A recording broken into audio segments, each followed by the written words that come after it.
Chapter 2. Nina's New Job.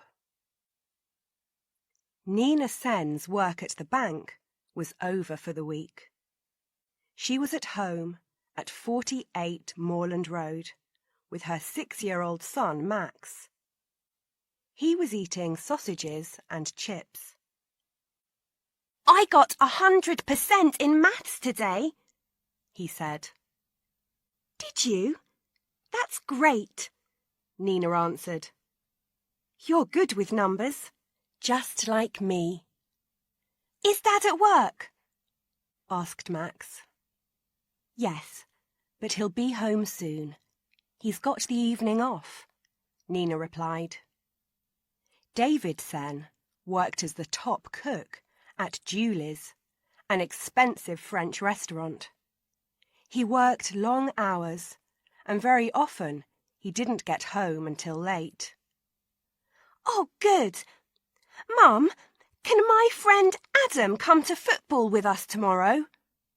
asked Max. "Of course he can. Do you want to watch a bit of TV after dinner?"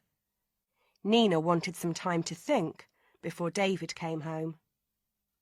But she didn't get much time, because 10 minutes later, she heard David come in. "Hi, Nina." David kissed her. "Where's Max?" "Watching TV," said Nina. "How was the restaurant today?" "Good. You know Dan?" asked David. "The new assistant in the kitchen? Well, one of my cooks was ill today, so Dan did some cooking. And he was great. He has a French grandmother, and he can remember some of the food she made. So he's got lots of ideas for the new menu." "Daddy, Daddy!" Max shouted, running into the room.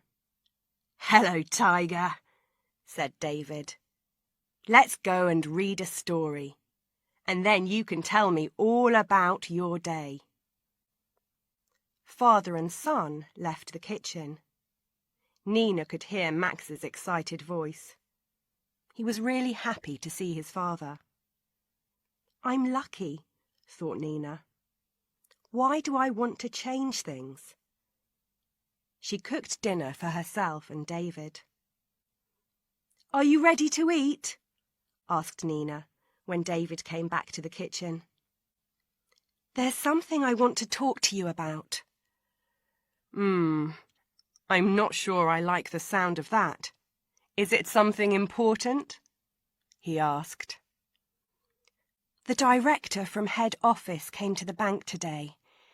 He told me I was the manager of the month," Nina said. "Well done! Does that mean you'll get more money?" David laughed. "In a way, yes. He asked me to be the manager in Newcastle. That's a really big bank, about 5 times the size of the one here." Nina stopped and looked at David's face. "So yes, more money." "Ah," was David's only answer. Then a few seconds later, "And what did you say?" "I said I was interested," Nina answered. "I also said I wanted to talk to you.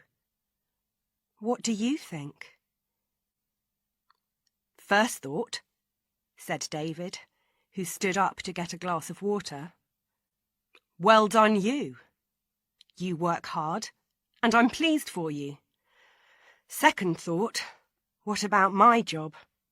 Third thought, Newcastle is so far away from here." "I thought all that too," said Nina. She went across the kitchen and stood with her arms around David. "And what about Max? He loves his school and his friends. And there's my mum and dad to think about," continued David. "I know they live in Exeter, but it's only 100 kilometres from Bath, and we see them quite often." "They could come with us. I'm sure they'll be happy in Newcastle. Your mum was born near there, wasn't she?" Nina was trying to think of some more good reasons. She really wanted this new job. Yes, but they have all their friends around them now, and they love living in Exeter, David answered. It's a big thing to move at their age. Forget them for a minute. What about you? Asked Nina. Well, you know I love working at Julie's, David replied. We've got a good name since that newspaper wrote about us. It's an exciting time, and I don't really want to leave. Of course, I'm sorry the restaurant isn't mine, but we haven't got the money to buy it, so... I really want to say yes, David, Nina said. I think this is just the beginning. Maybe I could become manager for a big area in a few years, and after that, well, who knows? Then we could buy 2 restaurants and... Slow down, said David with a smile. We haven't decided yet. When does the job start? In 3 months, replied Nina. David, we're still young. It could be exciting to start again in a new city. True, replied David slowly. When do you have to give the bank an answer? Well, they want me to decide by the beginning of next week, Nina said. Say yes, then, said David quickly. What? Nina looked at David. She couldn't believe it. Well, we can't buy Julie's. That's what I'd really like, David answered. But I can get another job in a good restaurant in Newcastle. And your work is important. I know you love it. Oh, David, you're wonderful. I'm so pleased I married you. Nina laughed. I'm going to write to head office and tell them before you change your mind. David pulled Nina close and kissed her. I hope we've done the right thing, he said. Anyway, now I'm going to have a long, hot bath and think about it. And then I must phone Mum and Dad. I haven't spoken to them all week. Don't tell them yet about Newcastle, said Nina. Let's keep it to ourselves for the weekend. Nina sat at the table and wrote. Then she walked down Moorland Road with her letter and put it in the postbox on the corner. She heard a soft plop sound as it fell onto the other letters in the box.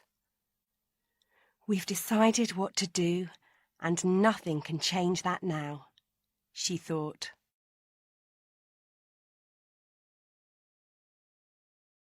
Chapter 3.